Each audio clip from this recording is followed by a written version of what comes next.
والله يدعو إلى دار السلام ويهدي من يشاء إلى صراط مستقيم.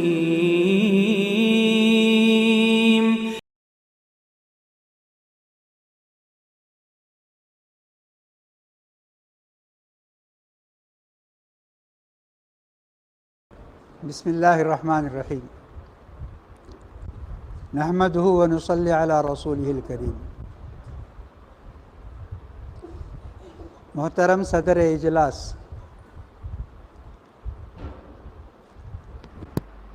شاخ بنگلور کے ذمہ دار، علماء عزیز اور دیگر احباب،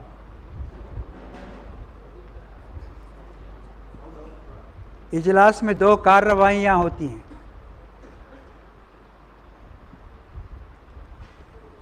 ایک افتتاحی اور دوسری اختتامی. افتتاحی کارروائی میں بڑی مسرت ہوتی ہے. اختتامی کارروائی میں حسرت ہوتی ہے. ایک ایسی اچھی نشست اختتام پذیر ہو رہی ہے. کیسی باتیں آپ نے سنی، ہم سب نے سنی. کتنے گھنٹے ہمارے گزرے اور کتنے عنوان سے ہم نے کیا کیا باتیں سنی. یہ سب باتیں ہم سال بھر بھی نہیں سن سکتے، اتنے مقررین کو بھی ہم جمع نہیں کر سکتے. تو چند گھنٹوں کے اندر یہ سب باتیں ہمیں ملی ہیں. تو کوئی بات ایسی نہیں ہے کہ ہم نے سن لی اور یا تو ہم پہلے سے جانتے تھے اور اسے اب یاد رکھنے کی ضرورت نہیں. یہ سب دعوت عمل، دعوت فکر ہے. اب یہ محفل اسرت الجامعہ کی، سبھی لوگ مادر علمی جامعہ سے منسوب اور اس سے متعلق اور اس کے افراد اور احباب. تو میں چاہتا ہوں کہ اپنے دل کی بات آپ سے کچھ کہہ لوں. اکیلا چلتے چلتے تھک گیا ہوں، مجھے زندگی آرام کرنے دے.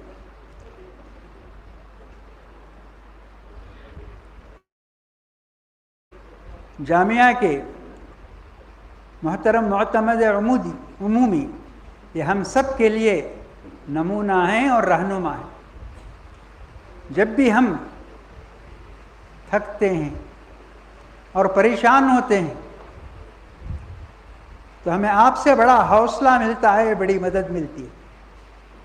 میں اب سفر کے لائق نہیں، اور سفر کرتا بھی ہوں ہمت کر کے تو تقریر کے لائق نہیں.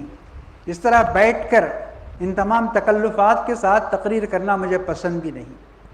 پھر یہ بات بھی ہے کہ میرے جو پرانے تلامذہ ہیں ان کی کچھ توقعات ہیں کہ ہم کیا کہیں گے، کیسے کہیں گے، کتنا کہیں گے. ان پر بھی میں اترتا نہیں ہوں. تو اس لیے میں اس اعتراف حقیقت کے ساتھ آپ کے سامنے یہ بیان کرنے جا رہا ہوں کہ آپ نے سنا، اور میں نے سنا کہ رات بھی آپ کی یہ محفل تھی جس میں قیام اللیل وغیرہ کا اہتمام تھا، اور آپ لوگوں نے اذکار اور دعاؤں میں بہت بڑھ چڑھ کر حصہ لیا. تقریریں جہاں تک ہم نے سنی، صبح 10 بجے سے ہم سن رہے ہیں، درمیان میں چھوٹے وقفے آئے. بڑے عنوان تھے، مختلف عنوان. شخصیت کی تعمیر کے سلسلے میں، تعلیم کے سلسلے میں، دین کے سلسلے میں، اپنی زندگی کا جائزہ اور محاسبہ لینے کے سلسلے میں. کیا کچھ باتیں آپ نے چند گھنٹوں کے اندر، جیسے کہا جاتا ہے دریا کو کوزے میں سمو دیا گیا، اس طرح چند گھنٹوں میں یہ سب باتیں آپ کے سامنے آ گئیں کہ کیسے اپنی تربیت کریں گے، کیسے اپنی اصلاح کریں گے، اور اپنی قوم کی کیسے رہنمائی کریں گے. امت کی رہنمائی یہ ہمارا بہت بڑا فریضہ ہے. صبح بھی میں نے آپ کے سامنے ایک بات کہی تھی کہ ہم مدرسے کے فارغین اپنے آپ کو ذرا کمتر سمجھتے ہیں. جب کوئی بھی کام قوم کی اصلاح کا اور قوم کی رہنمائی کا آتا ہے تو ہم کہتے ہیں کہ ہم مدرسے کی پیداوار ہیں، ہم کیا کر سکتے ہیں، اور یہ محاورہ ملا کی دوڑ مسجد تک۔ لیکن آپ کو معلوم ہونا چاہیے، اپنی تاریخ معلوم ہونا چاہیے، اپنی اصلیت معلوم ہونا چاہیے، اور یہ مدرسوں کی تاریخ معلوم ہونا چاہیے۔ ہمارے جو مدرسے ہیں جن کو ہم دین کا مدرسہ کہتے ہیں، ان کی ایک تاریخ ہے، یہ دار ارقم سے جڑی ہوئی ہے، یہ صفہ سے لگی ہوئی ہے، اور مسجد نبوی سے ملی ہوئی ہے۔ اس کی ایک تاریخ ہے۔ آپ نے دیکھا دنیا کتنے اندھیرے میں تھی، تاریکی میں بھٹک رہی تھی، ہر شخص ٹھوکر کھا رہا تھا، اپنے آپ کو پہچانتا نہیں تھا، اپنے پیدا کرنے والے کو پہچانتا نہیں تھا، اپنی زندگی کا مقصد اسے معلوم نہیں تھا، اس کی منزل کا اسے پتہ نہیں۔ سب لوگ ایسے تھے۔ تو ان کی جو اصلاح ہوئی وہ مسجد نبوی سے نکلنے والے ہیں۔ کون سا میدان ان کی دسترس سے باہر تھا آپ بتائیے؟ امامت اور خطابت ہی نہیں کی انہوں نے، زراعت اور تجارت کے اندر بھی ایسی اصلاحات انہوں نے کی، اور پھر امامت انہوں نے کی، دنیا کی امامت کی۔ جہاں بھی جس میدان میں انہوں نے کام کیا وہ قیادت کا قائدانہ رول انہوں نے انجام دیا، اور دنیا کو کیسے بدل دیا چند سالوں کے اندر، یہ ساری دنیا جانتی ہے، اور ساری دنیا کو اس کا اعتراف ہے، اور دنیا قدر کرتی ہے۔ تو میں نے آپ سے کہا کہ ہم جب دنیا کو کچھ دینے والے ہوں گے، دنیا کو ہماری ضرورت محسوس ہونا چاہیے۔ ایسا نہیں کہ ہمیں دنیا کی ضرورت ہے، یہ نہیں ہے، دنیا کی ہمیں ضرورت نہیں ہے، ہماری ضرورت ہے دنیا کو، یہ ہمیں معلوم ہونا چاہیے، یہ ہمیں جاننا چاہیے۔ اسے آپ منوانے کی کوشش کیجئے کہ دنیا کو ہماری ضرورت ہے، دنیا ہمیں نظر انداز کر کے ترقی نہیں کر سکتی، آگے نہیں بڑھ سکتی، کامیاب نہیں ہو سکتی، یہ آپ یقین رکھیے۔ کہ سارے علوم و فنون ہمارے پاس، اور یہ صرف نظریاتی بات نہیں ہے، بلکہ دنیا نے اس کا تجربہ کیا، دنیا نے دیکھا۔ جب جب یہ علوم دنیا والوں کے سامنے آئے، دنیا والوں نے ترقی کی، دنیا والوں نے روشنی دیکھی، دنیا والے اجالے میں آئے۔ اللہ تعالیٰ کے رسول صلی اللہ علیہ وسلم کے بارے میں اللہ تعالیٰ نے فرمایا یأمرهم بالمعروف وینہاہم عن المنکر ویحل لهم الطیبات ویحرم علیہم الخبائث ویضع عنہم اسرہم والاغلال التي كانت علیہم۔ 6 باتیں اللہ کے رسول صلی اللہ علیہ وسلم نے دنیا کو جو سبق دیے وہ 6 سبق تھے، اور اسی کا وارث بنایا، مدرسے والوں کو اسی کا وارث بنایا کہ یہ 6 سبق دنیا کو دیں گے۔ یامرہم بالمعروف، ہر اچھی چیز کا حکم دیں گے اور ہر اچھی چیز کو پھیلائیں گے روئے زمین پر۔ وینہاہم عن المنکر، ہر بری چیز کا خاتمہ کریں گے۔ خاتمہ یہ زبان سے بھی کریں گے، ہاتھ سے بھی کریں گے، دل سے بھی کریں گے۔ وَيُحِلُّ لَهُمُ الطَّيِّبَاتِ، ہر حلال چیز اور اچھی چیز کو عام کریں گے، کھانے کے لیے، پہننے کے لیے، استعمال کرنے کے لیے، اور ہر بری چیز جو نقصان دہ ہے انسانیت کے لیے، انسان کی صحت کے لیے، انسان کے ایمان کے لیے، انسان کی سچائی کے لیے نقصان دہ، ان تمام چیزوں کا خاتمہ کریں گے۔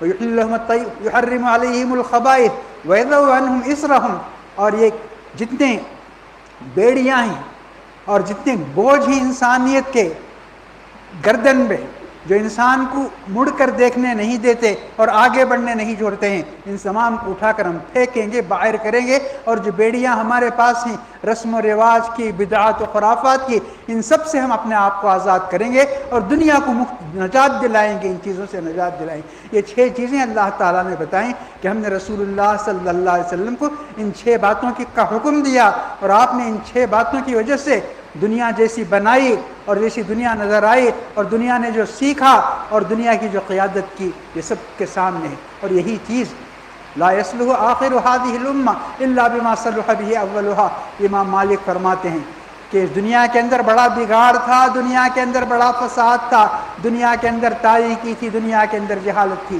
لیکن جس تعلیم کے ذریعے یہ کام کیا گیا، جب بھی دنیا میں بگاڑ آئے گا، فساد آئے گا، اندھیرا آئے گا، اسی تعلیم کے ذریعے اس کا مقابلہ کیا جا سکتا ہے اور اس کی اصلاح کی جا سکتی ہے۔ یہ تعلیم ہمارے پاس جوں کی تو زندہ ہے، اور یہی ہم کو پڑھایا جاتا ہے، سکھایا جاتا ہے، یہی ہم پڑھتے ہیں۔ تو ان کو ہمیں خیال رکھنا چاہیے، اپنے آپ کو کمتر اور ناقص ہرگز نہ سمجھیں۔ اور یہ بات ہمارے ایک فاضل مقرر نے یہ بھی بتائی کہ ہم مدرسے سے جب فارغ ہو جاتے ہیں عالمیت اور فضیلت کی سند لے لیتے ہیں تو سمجھتے ہیں کہ ہم بہت بڑے عالم ہو گئے، اب ہمیں کچھ پڑھنے سیکھنے کی ضرورت نہیں۔ آپ کو معلوم ہونا چاہیے ہر دانشور نے یہ بات کہی ہے۔ سند کیا ہے؟ فاتحۃ العلم ہے، یہ خاتمۃ العلم نہیں ہے۔ سند جو ملتی ہے یہیں سے علم کا دروازہ کھلتا ہے، اور اس کے بعد آپ آگے بڑھیں گے اور آگے پڑھیں گے اور بہت کچھ سیکھیں گے اور دنیا کو سکھانے کے لائق ہوں گے۔ سند کو خاتمۃ العلم سمجھنا یہ ہماری نادانی ہے، ہماری ناواقفیت ہے۔ تو سند لینے کے بعد ہی یہ سب دروازے ہمارے آگے کھلیں گے، ان کا ہمیں خیال رکھنا چاہیے۔ بہرحال ہر تقریر کا خلاصہ اگر میں 5-5 منٹ بھی بولوں تو وقت کافی ہو جائے گا۔ یہ تمام تقریریں ریکارڈ ہیں، اس ریکارڈ کو آپ اپنے سامنے رکھیں، اس ریکارڈ کو آپ اپنے سامنے رکھیں اور ہمیشہ اسے سنتے رہیں۔ اتنی ساری چیزیں یہ ایک نشست میں آپ کو کہیں نہیں مل سکتی، کبھی نہیں مل سکتی، اور اتنا فائدہ آپ کو کبھی حاصل نہیں ہو سکتا۔ میں اللہ تبارک و تعالیٰ سے دعا کرتا ہوں کہ اللہ تعالیٰ جو کچھ ہم نے کہا ہے، جو کچھ ہم نے سنا ہے، اس کا فائدہ ہمیں دنیا اور آخرت دونوں جگہ نصیب فرمائے، اور ہم اس دنیا میں اسی کام کرنے کے لائق ہوں، اور اللہ تعالیٰ نے جس کے لیے ہمیں پیدا کیا، کنتم خیر امت اخرجت للناس تأمرون بالمعروف وتنہون عن المنکر، اس کو انجام دینے کے قابل اللہ تعالیٰ ہمیں بنائے۔ اللہ تعالیٰ ہمارے عمل میں برکت دے اور ہماری زبانوں میں تاثیر نصیب فرمائے۔ وآخر دعوانا ان الحمد للہ رب العالمین۔ میں شکریہ ادا کرتا ہوں تمام دارالسلام کے متعلقین کا کہ انہوں نے اپنی مصروفیت کو اور اپنے کام کاج کو اور اپنی ضرورتوں کو چھوڑ کر یہاں وہ سب تشریف لائے اور انہوں نے بہت بھرپور حصہ لیا۔ اللہ تعالیٰ سب کو جزائے خیر دے۔